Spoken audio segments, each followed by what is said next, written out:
Here to talk more about this is Brad Brandon. He is founder and CEO of Across Nigeria. Brad, a pleasure to be with you today. So for those who may not know, who or what are the Fulani militia, also known as the Fulani herdsmen, and what's behind their brutal attacks, which really do seem to be aimed more at Christians? Well, I think it's really important to draw a distinction between the Fulani and the Fulani militants. There's 17.5 million Fulani in Nigeria alone. A small percentage of the Fulani are militants, and they are causing a significant amount of the violence right now in particularly northern Nigeria. The Fulani have been co-opted by groups like ISIS and Boko Haram.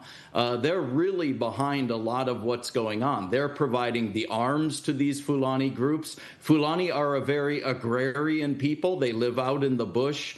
They are not technologically advanced at all. And they are disadvantaged. The literacy rate among Fulani children is less than 1%.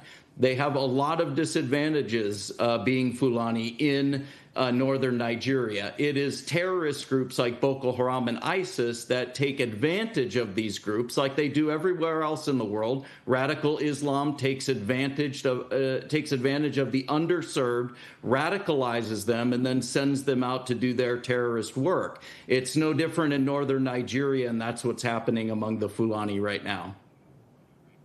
Yeah, Brad, there's also reports of a recent attack just the other week. I believe it happened on June 21st in a predominantly Christian farming community in the Plateau State, in which 20 people were killed, including a pregnant woman and a church leader. What more do you know about this, and how come this isn't getting more play? Well, these attacks are happening almost on a daily basis. I just got back from Nigeria after spending 3 months there, just got back about 3 weeks ago. We had attacks that were happening every day. In fact, we got called to one of our widow communities where 14 people were slaughtered. We arrived, we found them slaughtered. We wrapped them up. We buried them in mass graves. We went to the next community where the next attack was happening. We found 10 were slaughtered there. And one of them was a 4-year-old child. 2 of the women were pregnant who were killed. After we left, about an hour after we left, another attack had happened to the same village and 5 were killed. So this recent attack that you're talking about a couple weeks ago, there were about 4 attacks that happened just last week, and 70 were killed in those attacks. So this is happening on a daily basis. Why isn't it getting more coverage? I have no idea. I have some suspicions, and that is last December, our organization uncovered a contract between the Nigerian government and a Washington-based lobby firm that was lobbying members of Congress and the White House to clean up their global image. In 2024, Nigeria lost $570 billion in foreign investors, meaning that foreign investors pulled out the money from Nigeria because of the instability. Nigeria is looking to clean up their image because they want to get that money back. We also have uncovered some evidence that they are paying mainstream media outlets. The Nigerian government is paying mainstream media outlets not to cover this story for the same reason. So that might be one of the reasons why this isn't getting covered more often and as often as it should be. Brad, we have about 30 seconds left or so. But the other week, President Trump spoke at the Faith and Freedom Coalition here in D.C., and he talked about briefly what's happening in Nigeria. Why do you think we're not hearing this more from other world leaders, and what would you like to see be done?